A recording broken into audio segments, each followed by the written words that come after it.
Makhluk yang paling saya takuti itu adalah kerbau. Sebab kerbau itu punya tanduk, tapi tidak punya akal.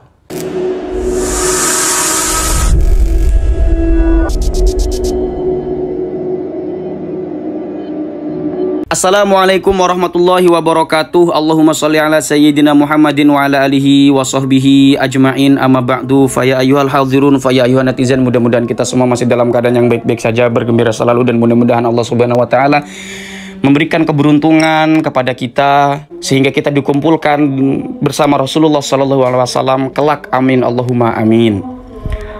Ada seorang kiai, yaitu Kiai Haji Hamdan Suhaimi, mengirimkan tulisan langsung kepada saya. Tulisan beliau sendiri. Beliau ini adalah, kalau tidak salah, Ketua GP Ansor Provinsi Banten atau Ketua Jatman Provinsi Banten kalau tidak salah ya. Wis, intinya beliau adalah kiai ya.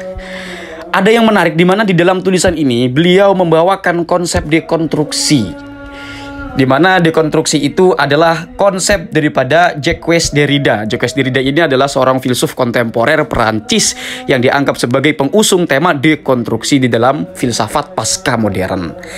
Bagi teman-teman yang mungkin merasa tidak asing dengan filsafat atau dekat dengan dunia filsafat, apalagi isu-isu posmo, itu tentu tidak asing dengan nama Derrida atau dengan konsep dekonstruksi Derrida. Apa sih dekonstruksi? Nah, teman-teman, adalah bedah teks. Jadi teks itu tidak dimaknai sebagaimana adanya. Arti dari teks itu tidak dimaknai sebagaimana adanya, sebagaimana yang telah dahulu dipahami. Tapi diurai lagi lebih dalam, dibedah lagi lebih dalam, sehingga nanti akan ditemukan realitas-realitas yang tak terduga di dalamnya. Misalnya begini, contoh yang paling sederhana, sambil teman-teman itu baca juga ya. Gayung itu kalau kita maknai sebagaimana adanya dan mafhum sebagaimana orang-orang pahami, itu adalah alat untuk mandi. Tapi ternyata gayung juga bisa digunakan untuk asbak rokok. Kira-kira seperti itu. Cara yang paling sederhana untuk memahami dekonstruksi Derrida, seperti itu sajalah ya. Artinya teks itu tidak kaku, dia itu lentur dan memiliki banyak makna di dalamnya. Ya, kalau ditemukan banyak makna, kita tinggal cari makna yang paling cocok. Gayung itu cocok tidak untuk asbak rokok, darurat tidak untuk asbak rokok, perlu tidak untuk asbak rokok, kan tinggal begitu saja. Kamu jangan tanya, ini kok Kiai bawa-bawa konsep filsafat dari filsuf barat. Ya nggak gitu juga, Mang. Semua itu, ilmu pengetahuan itu baik asalkan digunakan pada tempat yang baik, tempat yang tepat. Apakah konsep dekonstruksi ini tepat untuk membaca atau untuk melihat fenomena habaib di Indonesia? Ya, kita akan uji di sini secara bersama ya. Pertanyaannya, kenapa konsep dekonstruksi ini digunakan untuk pisau analisis, untuk memberikan pandangan atau melihat fenomena habaib di Indonesia? Ya tentu karena selama ini mungkin kita melihat habaib itu sebagaimana adanya adalah orang pembawa ajaran agama, pendakwah, pengajar Islam, penceramah, kan sebatas itu. Ternyata kalau kita maknai lebih dalam lagi, kita bawakan unsur-unsur dari literatur sejarah, kita lihat itu dari sisi pandang sosiologi, dari pandang historisnya, ternyata tidak sekaku itu, tidak sesempit itu. Sejarah kedatangan mereka di Indonesia ini beragam, teman-teman. Makanya kita akan baca ini secara seksama ya, teman-teman ya. Sejarah Habib di Indonesia. Kedatangan Habib di Indonesia menurut Ading Kusdiana dan Agus Permana dalam tulisan Jaringan Habaib di Jawa abad 20, kedatangan Habib di Indonesia tidak terlepas dari awal mula kedatangan orang Arab ke Indonesia yang pada umumnya bertujuan untuk melakukan perdagangan. Di mana para pedagang dari Arab yang memutuskan untuk menetap di Indonesia, mereka menetap berkelompok di dekat pelabuhan. Ini kalau kita baca sejarah dari Ading Kusdiana. Kalau kita baca dari perspektif atau hasil penelitian sejarah dari Tubagus Mogi, itu adalah orang-orang TKW yang bekerja kepada orang-orang Belanda. Cuma kita lihat ini kurunnya waktunya kapan. Nah, bisa saja beda kan begitu. Orang-orang Arab yang menetap di Nusantara kebanyakan berasal dari Hadramaut. Mereka kemudian melakukan interaksi dengan kelompok pribumi dan mereka mengadakan jalinan kekeluargaan melalui proses pernikahan dengan penduduk pribumi. Beranak pinak lalu tidak lagi kembali ke negeri asal mereka. Para pendatang dari Arab ini mayoritas merupakan pendatang dari Arab Hadramaut, Yaman, yang berasal dari kalangan Sayyid, sedangkan kemunculan istilah Habib di Indonesia diperkirakan ada pada sekitar awal abad 19 Masehi. Berarti ini masuk kepada literaturnya Tubagus Mogi itu ketika mereka bekerja sama, atau sebagian mereka ya, tidak semuanya, ini ditabyin. atau apa namanya ditab'id ya, dibagi nggak semuanya. Bahwasanya yang bekerja dengan orang-orang Belanda waktu itu kan yang memegang konstitusi Hindia Belanda itu adalah Belanda itu sendiri, kolonial Belanda. Sebagian mereka itu bekerja menjadi TKW atau apa itu ya dengan mereka. Mereka maksudnya ini ke kolonial Belanda. Sedangkan menurut Habib Zain bin Umar bin Smith, ketua Rabithah Alawiyah, yaitu organisasi yang menghimpun warga negara Indonesia yang memiliki darah keturunan Nabi Muhammad SAW, beliau menuturkan bahwa asal mula masuknya Habib atau keturunan Nabi di Indonesia yaitu dari orang-orang Hadramaut yang bergolongan Sayyid, datang ke Nusantara melalui Muhammad Al-Faqih Al-Muqaddam bin Muhammad Sohib Mirbat.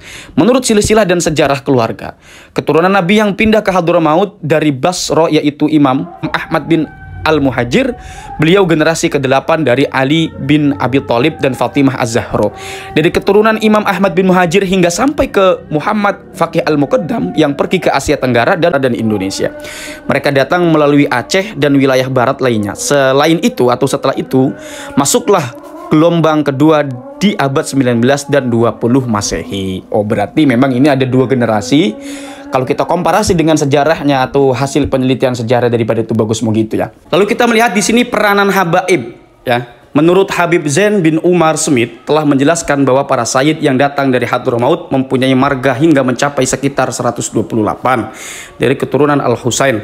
Namun yang tercatat sekarang terdapat 62 marga, misalnya Al-Atos, As-Saigaf, Al-Habsyi, Smith, Al-Bar, Al-Aidid, Al-Idrus, Al-Kaf, Al-Haddad, Sihab, dan Al-Atos, marga paling besar. Nah, Sekretaris Umum Rabithah Alawiyah, Dr. Husain Ali Al-Atos atau Husin ya, menjelaskan bahwa orang-orang Hadromi atau Hadramaut ini maksudnya yang datang ke Indonesia berasal dari kalangan ulama sekaligus pedagang. Mereka berdagang sambil berdakwah seperti di Jakarta. Para Alawiyin ini dahulu punya toko di Tanah Abang. Mereka buka setengah hari, pagi untuk berdagang, siang mereka pergi berdakwah. Mereka memang berjualan sekadar untuk mencukupi kebutuhan sehari-hari. Meski menjadi kelompok yang bersanad kepada Nabi Muhammad SAW, Rabithah Alawiyah ini tidak ingin dipandang sebagai kelompok yang eksklusif. Husain mengatakan atau Habib Husin mengatakan, organisasi ini ingin juga menjadi bagian yang tidak terpisahkan dari masyarakat Indonesia. Loh, ini ungkapan dari pembesar Rabithah Alawiyah, teman-teman. Jadi memang Habib itu kalau kita perhatikan ya, misalnya deh, bukan dari kalangan ini ya, walaupun dia mengatakan juga dari kalangan ini, dari kalangan Ba'lawi, yaitu Wali Songo. Wali Songo itu dakwah di Indonesia kenapa berhasil? Itu karena tidak mengunggulkan atau membanggakan nasab di tengah masyarakat Indonesia. Mereka tawadhu. Syarif Hidayatullah datang ke Indonesia, ke Cirebon itu tidak dipanggil Syarif, tapi dipanggil Sunan Gunung Jati. Karena itu agar egaliter. Nah, masyarakat yang ideal, masyarakat yang bagus itu adalah masyarakat yang egaliter. Tidak membangga-banggakan nasab seolah-olah saya ini adalah ras Arya yang harus dimuliakan daripada ras ente. Tidak elitis seperti itu ya, teman-teman ya. Nah, ini ada tulisan perilaku Habib belakangan. Ini mohon disimak, teman-teman, disimak, dicerna, dipelajari, mudah-mudahan menjadi khazanah tambahan bagi kita semua. Khazanah pengetahuan tambahan bagi kita semua. Bagi teman-teman yang ingin membantah, menolak, atau ingin memberikan masukan, menambahi, itu sangat dipersilakan gitu.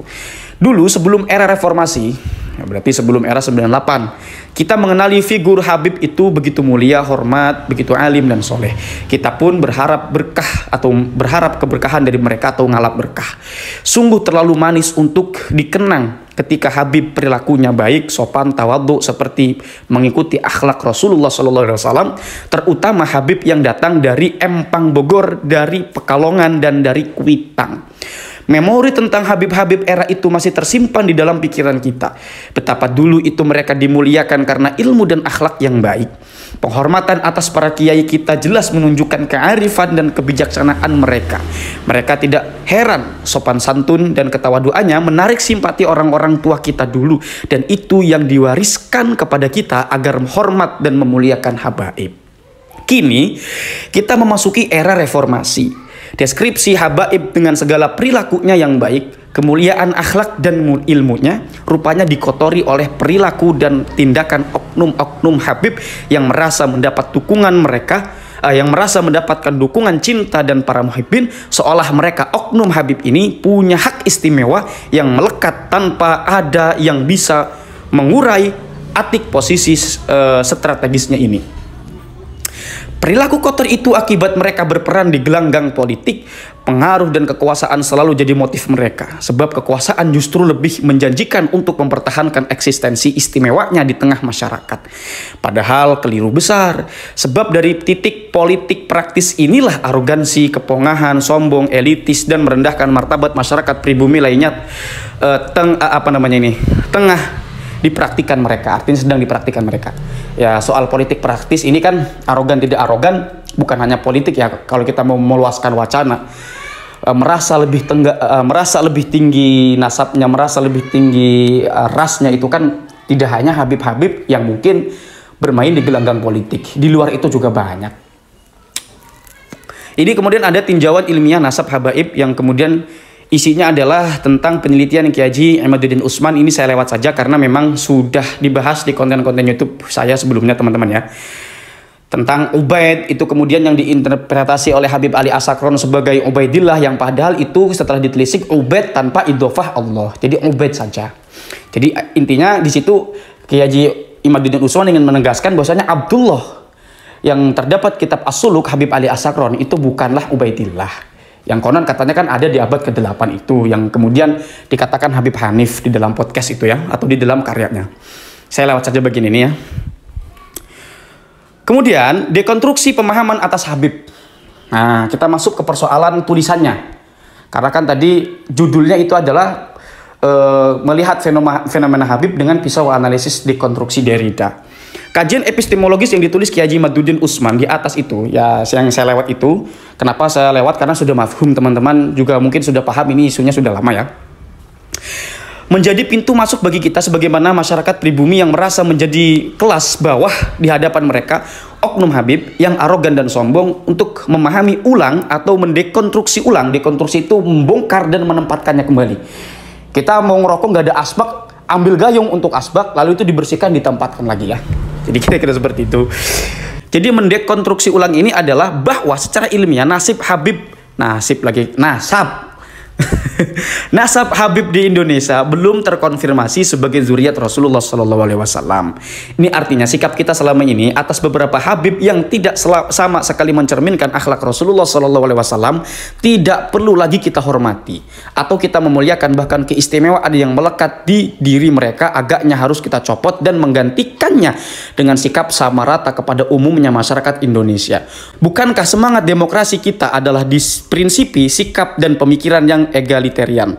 Tetapi kita juga mesti perlu hormat dan masih memuliakan beberapa habaib yang budi pekertinya baik, akhlaknya yang terpuji, kealimannya dalam ilmu dan agama, terlepas soal nasab mereka yang belum terkonfirmasi sebagai yang ittisal atau tersambung kepada Rasulullah SAW.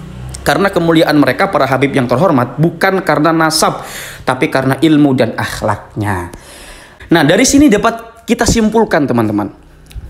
Saya menyimpulkan bahwasanya Kiai Haji Hamdan Suhaimi ini melihat banyak sekali masyarakat Indonesia ini yang terbawa doktrin dari oknum-oknum habaib yang mengaku zuriyah, tapi kelakuannya atau yang disampaikannya itu bikin gaduh di masyarakat. Maka menurut Kiai Haji Hamdan Suhaimi ini, yang seperti itu tidak perlu kita hormati secara berlebih. Cukup hormati sebagai manusia, dan ajaran-ajaran yang seperti itu tidak usah diikuti. Nah, karena kan kita banyak menemukan ada juga oknum-oknum habaib yang mengatakan habib yang jahil itu, walaupun jahil habibnya, itu setara dengan 7 ulama yang alim yang tidak sanadnya tersambung kepada Rasulullah SAW. Nah, sementara kalau kita bedah secara turos-turos, semisal di dalam kitab Marokil Ubudiyah, oh ternyata enggak. Satu orang alim itu bahkan derajatnya lebih tinggi ketimbang daripada orang yang memiliki keturunan Rasulullah tapi bodoh. Tuh, itu kan balancing sekali ungkapan dari Syekh Nawawi Al-Bantani di dalam kitab Marokil Ubudiyah yang juga kemarin saya bahas, teman-teman. Jadi setelah kita melihat dekonstruksi Derrida sebagai pisau analisis yang digunakan Kiai Haji Hamdan Suhaimi ini untuk menelaah fenomena habaib di Indonesia, sangat beragam dan sangat indah sekali kita lihat. Makrifat pengetahuan kita dapat, kebijakan kita dapat. Ya tinggal bagaimana kitanya. Saya untuk mengakhiri konten ini ingin mengatakan bahwasanya Ibnu Sina dulu pernah mengatakan seperti ini. Makhluk yang paling saya takuti itu adalah kerbau.